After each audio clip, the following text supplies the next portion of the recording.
सध्या आपण काही दिवसांपासून एक शब्द ऐकत आहोत, इप्स्टेन फाइल्स. तर चला याबद्दल आपण थोडक्यात समजून घेण्याचा प्रयत्न करूयात. तर हे प्रकरण अमेरिकेतील आहे. अमेरिकेत जेफ्री एप्स्टेन नावाचा एक व्यक्ती होता. तो गणिताचा शिक्षक होता व एका प्रसिद्ध शैक्षणिक संस्थेत काम करीत होता. त्यामुळे मोठमोठ्या लोकांसोबत त्याची ओळख वाढली.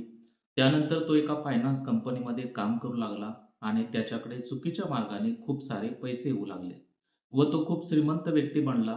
त्यामुळे मोठमोठे लोक त्याच्या संपर्कात येऊ लागले. यानंतर त्याने लिटिल सेंट जेम्स आयलँड हे अमेरिकेतील व्हर्जिन आयलँडमधील कॅरिबियन सी मधील असलेले एक बेट 1998 साली विकत घेतले. हे बेट सुमारे 70 ते 80 एकरमध्ये पसरलेले आहे. या बेटावर जेफ्री एप्स्टीनने आलिशान व्हिला, गेस्ट हाऊस, हेलिपॅड आणि खाजगी जेटी बांधली होती आणि तो या ठिकाणी त्याच्यावर ओळखीतील श्रीमंत व प्रभावशाली लोकांना येथे बोलावत असे व त्यांच्यासाठी पार्टीचे आयोजन करीत असे. यामध्ये पाहुण्यांना जे हवे ते त्यांना पुरवण्याचा पुरेपूर प्रयत्न केला जात असे.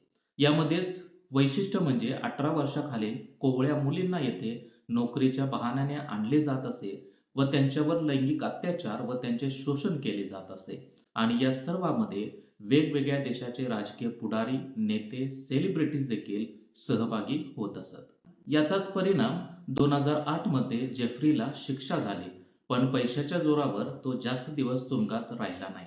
पण त्यानंतर 2019 मध्ये पुन्हा त्याला लैंगिक तस्करीच्या आरोपामध्ये अटक झाली, पण तुरुंगात असतानाच त्याचा मृत्यू झाला.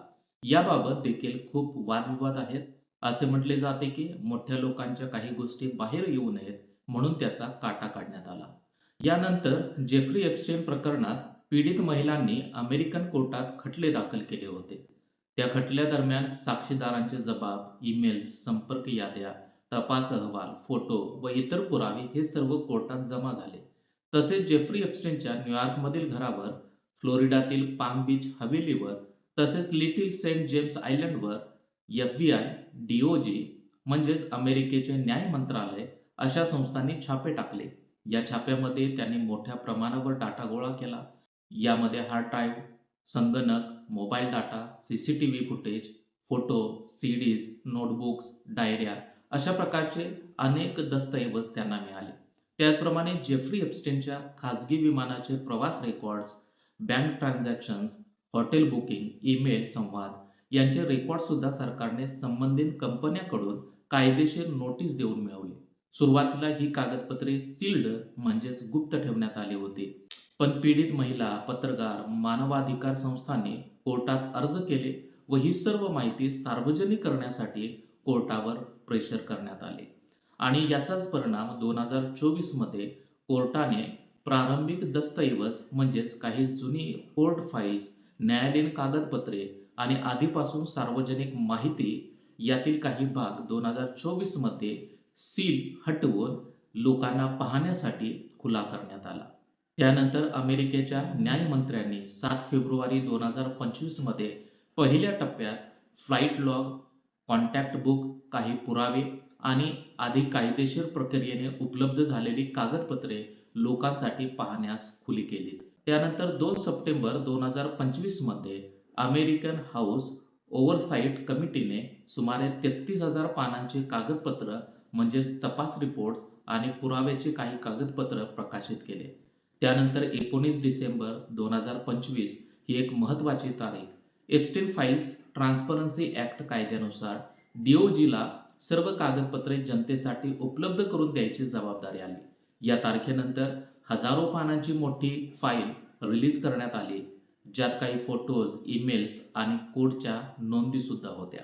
तसेच 23 डिसेंबर 2025 मध्ये DOJने सुमारे 30,000 पानांचे काही कागदपत्र प्रकाशित केले, ज्यात काही नवीन संवाद आणि पुरावे देखील होते. आणि 30 जानेवारी 2026 मध्ये सर्वात मोठ्या प्रमाणात दस्तऐवजांची कागदपत्रे सार्वजनिक करण्यात आली. यामध्ये 3.5 दशलक्षहून अधिक पानांचे दस्तऐवज, 1,80,000 पेक्षा प्रतिमा, 2,000 पेक्षा जास्त व्हिडिओज, ईमेल्स, शोध warrants, court records, flight logs आणि इतर पुरावे DOJ कडून न्यायालयाने निवडलेल्या ट्रान्सपरन्सी ऍक्टच्या नुसार सार्वजनिक करण्यात आले.